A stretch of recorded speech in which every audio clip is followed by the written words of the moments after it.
តែខ្ជិលនៅពេលបានជួបប្រានាងតូចមិនរកគំនិតដល់ឆាកំរិល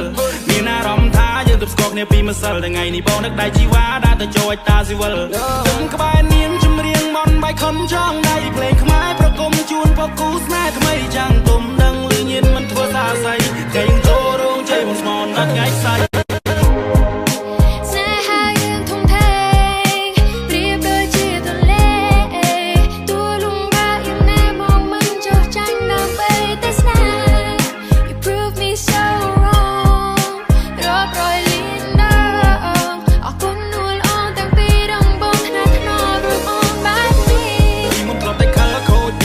ខ្ជិលនៅពេលបានជួបប្រានាងតូចមិនរកគំនិតដល់ឆាកំរិល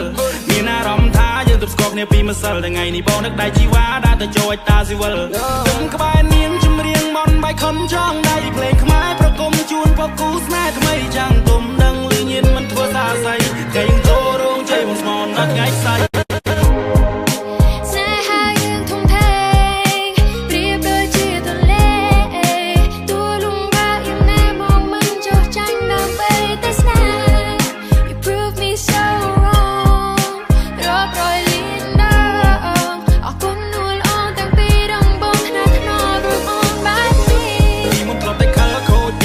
ខ្ជិលនៅពេលបានជួបប្រានាងតូចមិនរកគំនិតដល់ឆាកំរិល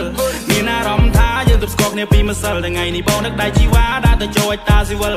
គុំក្បែរនាងជំរៀងមន់បាយខំចង់ដៃភ្លេងខ្មែរប្រគំជូនពកគូស្នេហ៍ថ្មីចាំងទុំដឹងលឺញៀនមិនធ្វើសាស័យគេងចូលរោងជ័យបងស្មនអត់ថ្ងៃស្អែក